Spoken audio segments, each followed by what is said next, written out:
What's up, YouTubers? Ladies and gentlemen, boys and girls, unwanted pets and relatives. It's Mr. Palumbo here. Today we're going to look at the opening preamble, if you will, of the Declaration of Independence. This is kind of adapted from my lesson I do in my 8th grade class. We call it the Declaration of Independence in slang. And what we do is we look at words in the Declaration. I have the kids look them up, and then the kids have to reinterpret them into a modern lingo. They have a good time with this, and what they're doing is reconnecting with our country's founding document. So what we'll do is have a dramatic reading by Max the Clean of the opening of the Declaration. I have several words interpreted or defined for you. And then we'll come back after and have a quick summary or commentary. And we'll talk about the founding principles of America and do we still believe in them today? So, I'll be right back. Please enjoy this dramatic reading.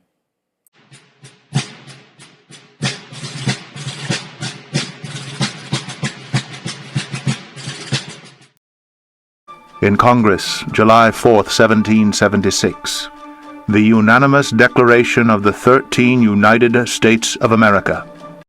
In the course of human events, it becomes necessary for one people to dissolve the political bands which have connected them with another, and to assume among the powers of the earth the separate and equal station to which the laws of nature and of nature's God entitle them.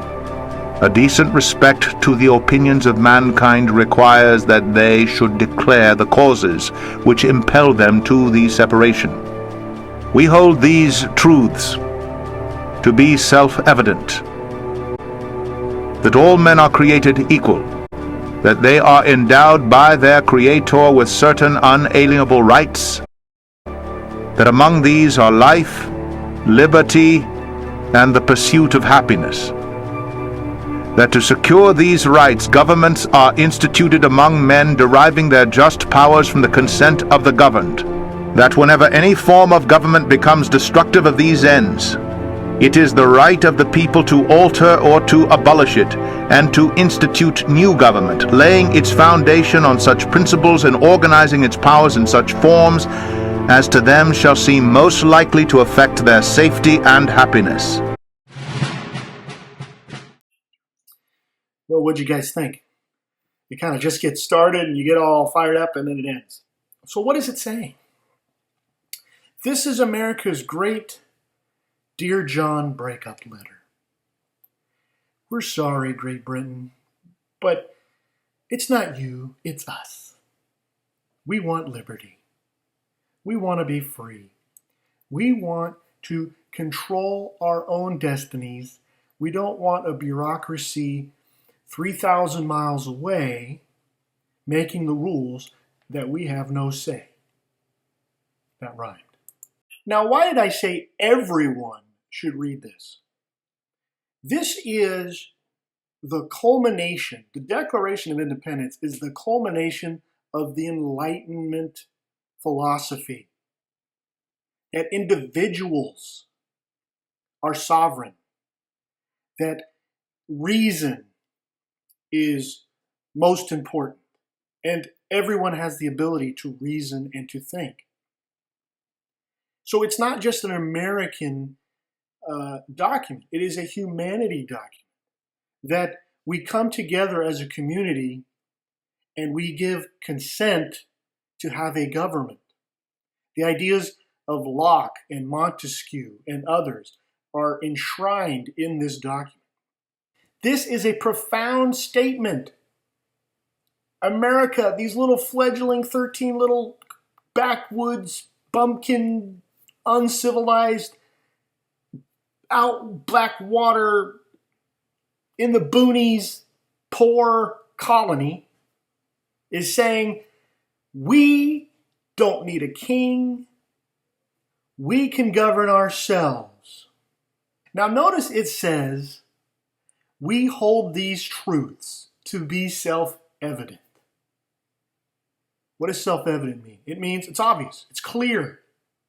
I mean, there's no other interpretation. We hold these truths to be self-evident. First, they're saying something is true and it's clear. In today's world, is it clear? Do we have truths? I don't know. Everything is up for grabs. But we as a people need to hold firmly to. We hold these truths to be self-evident that all men are created equal. Now, sorry, socialists, that doesn't mean we artificially make it equal for everyone. Life is not equal. Some men are born rich, some men are born poor, some men are born with disabilities, some men aren't. No. What they're saying is humans are born with the same nature.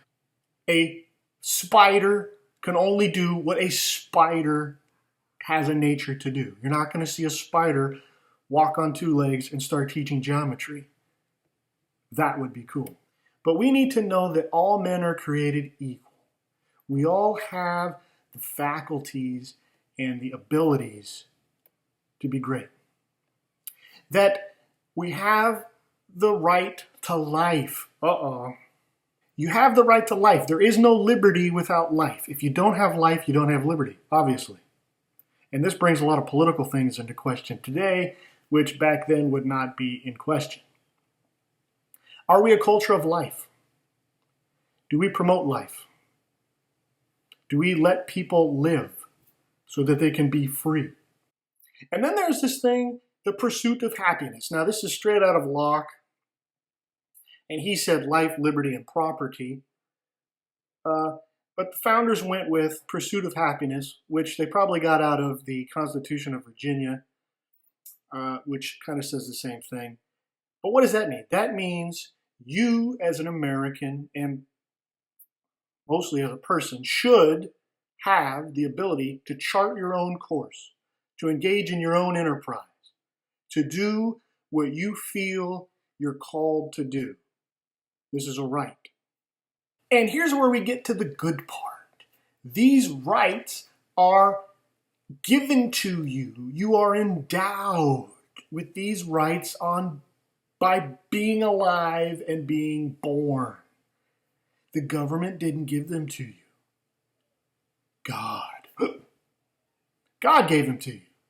Or something gave them to you higher than us, higher than the government, higher than this world. If you go outside and look at a tree and tell me that happened by itself, randomly, by molecules slamming together and turning into a tree, which creates photosynthesis, which actually turns light into food for the tree, and that all happened by itself, boy, I'm just winging this.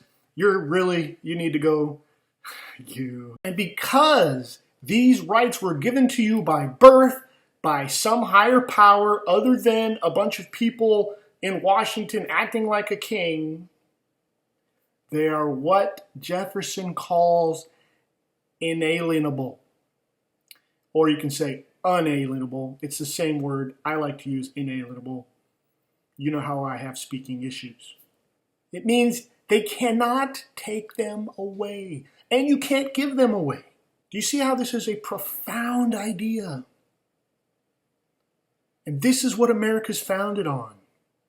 And we're losing it.